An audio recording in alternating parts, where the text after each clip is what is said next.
taking place all over the country this month. So Dan Clapson is here with some great eats for all your Pride parties. Hey, Dan. Thanks for having me. Excited to be here. Oh my gosh, I am so Happy Pride. Happy Pride. Yeah.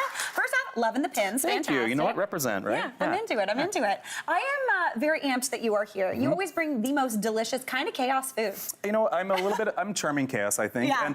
And these dishes are all inspired by drag performers, because I feel like if we can take any inspiration from drag queens across the country, it's that they like to glam things up and use fun colors and get creative. So, I absolutely love that. Now, before we get into the food, you have hosted a few kind of drag events in your time, right? I have. Over the years, I've done a lot of drag brunch events. This is me in drag from a very long time ago. Okay. I was a terrible drag queen, but I work with amazing drag queens now. I feel like I had that shirt. It's you a have really to work good with one. your strengths, you know, and that was not one of mine. Yeah. But I do like programming really fun food events, and I find that incorporating drag performers with chefs across the country was a great way to expose typically people that are, you know, cisgender and heterosexual to the queer culture, and I think it was quite a collaborative and positive experience for sure. Yeah, that's so cool. So why do you think drag like performers and food kind of can go so well together? Well, I think that, sometimes they can both be chaotic, but also they love getting creative, right? So whether that is an outfit you're putting on or a dish you're making, I feel like they're both very complementary that way. Yeah, I love that. Okay, so we're gonna start off Yes, with getting a little crazy. I'm very excited. We're gonna start off with a delicious eggs Benny, but we're gonna like make it a little more fabulous, right? Absolutely. All right. So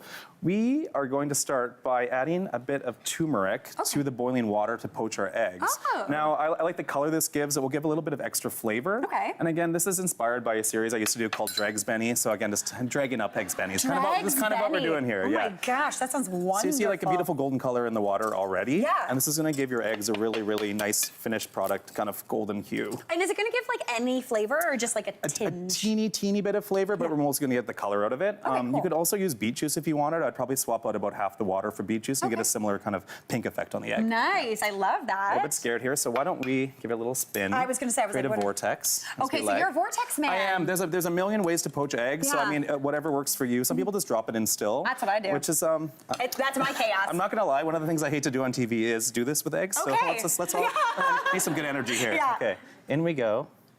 Nice and gentle. Honestly, that was beautifully done. I love the fact that you put it into a little dish before. It makes it a lot easier to Much get in. easier to use, for sure. So once that cooks, then we can get the finished product over here. Okay. But we're gonna move on to our hollandaise. Now, hollandaise is fun and bright and indulgent as it is, but I feel like it's lacking a bit in color. A little bit. So let's spice it up by adding a bit of beet juice in there. This one? Yeah. Okay, how much are we doing? About a tablespoon. A tablespoon, okay. And again, you're gonna get a bit of acidity from that, a touch of sweetness, maybe a little bit more. There we go. Oh, you're looking for like Yes, we want it like bright. Yes.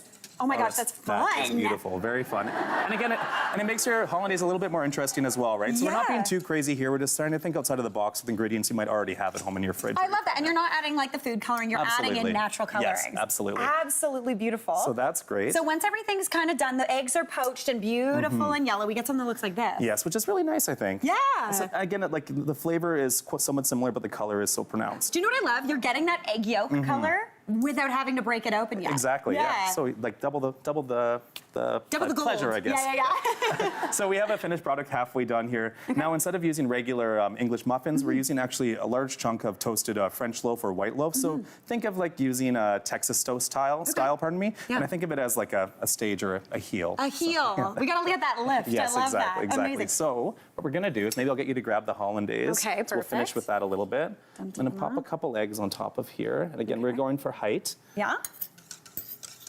Oh, look at how cute that is. There we go. And I'm gonna add a little bit of these green onions, actually. Sorry.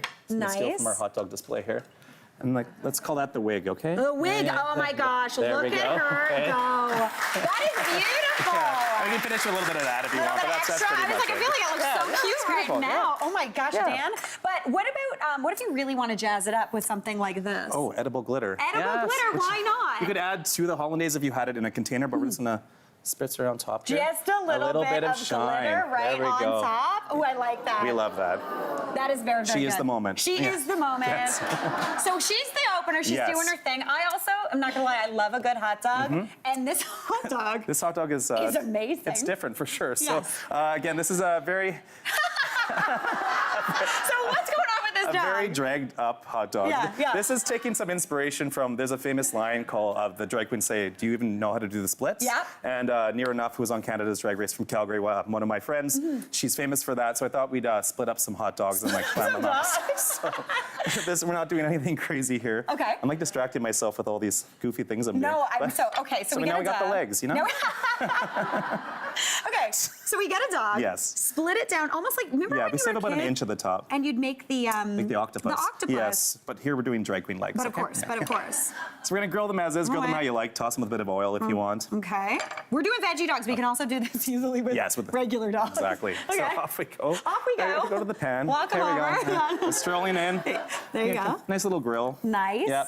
So those will cook through. Hot dogs don't take too long, so we No. end up with a beautiful finished product over there. And know what I love? If you're doing this with like an all beef dog or something like that, they do tend to kind of curl Yes, it. Veggie dogs exactly. not as much, but But the beef baby. will give you some natural curl, for Yeah. sure, which is what we're after. So Fantastic. maybe you put those over there, Okay. and I'll talk a little bit about this caramelized onion and blueberry condiment that we're going to use with the hot dogs as well. Okay. So this is just a spin on blueberry jam. It's a bit more savory. We've already cooked down our onions here, and they're nice and caramelized. I'm going to add in, and I love this tip actually.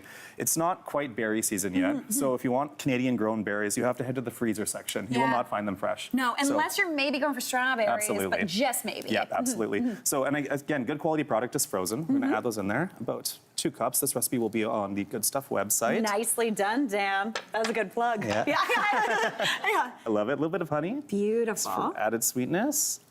And a little secret ingredient of mine is adding some gin. I mean, it's Pride, it's a party. Yeah. Yeah. So Not gonna lie, I did see that shot glass earlier, and I was wondering what was going in it. Yeah. you can sip a bit, pour a bit, do what you want. Yeah. There you go. Oh my gosh. Again, just some added flavor. The botanicals from the gin add a nice touch. Totally. A little bit of salt.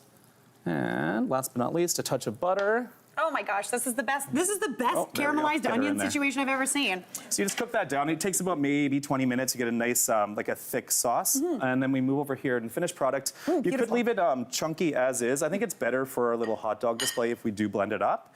I took inspiration from the more common Pride flag colors Yeah. to kind of arrange the condiments. Okay. So this is going to be our blue. Beautiful. But as you can see over here, we have our orange, yellow, green, red, and purple. Oh, that's so nice. Yeah. No, so we got like classic mustard for the yellow, a little Thousand orange Island. Thousand Island. Yeah. Love that. Ketchup. Ketchup classic. I'm a ketchup girl, I'm not gonna lie. Yeah. Purple cabbage, and then this is a fun tip too with the green onions. If you cut them really thin and soak them in water, they'll naturally curl. So that's how we're getting that effect here. It's very easy and a nice little touch. Yeah. Very chefy too. Yes, Yeah. we are very chefy We are very here. chefy. Yeah. I Oh, think no, I no. know every time, you Okay. do a mini chop or any sort of chopper, it There goes we go. together the Got wrong it. way. There we go. So you like to blitz yours out? I think so. I mean, Yeah. if I was serving this with like a cheese board or scooty board at home, I might leave it actually more Chunky? Yeah, more chunky. But Yeah. but I think for this, it's a better way to slather on the buns. Totally. Yeah. There All we right, go. speaking of, we got a couple Let's of make buns some, right yeah. here. There we go. Let's make these dogs. Oh my gosh. And you can put whatever you want. This is sort of a DIY hot dog station for Pride. Yeah, So yeah. let me get this out of here. I'm just going to do this. Okay? Yeah, love it. I'm just not good with blenders. I'm honestly robots enemy. Yeah. I mean, probably in life too. They're Yeah, right? Yeah, they are they're coming for coming. us. Yeah. They are coming. Okay, All right, we go. so we've got our dogs. Yes, I'm going to grab a little spoon here. Beautiful. Perfect. And again, you can do what you want. going This is a mustard. nice complement to any grilled meats. Absolutely On we beautiful. go. See, look at the color. See? That's beautiful. Who knew hot dogs were so gay? I did. Oh my gosh, yes. There we go. A little bit of that right on top. I'm going straight in with my dog. And again, I love it. Here we go. she got to do her splits. splits. Okay. Dan, this is the best hot dog I've ever made in my life. I am so excited. Happy Everybody, Pride, good cheers. sir. Happy Pride. Hey, Mary here. What did you think? Drop your comments below and don't forget to like and subscribe for more of the good stuff.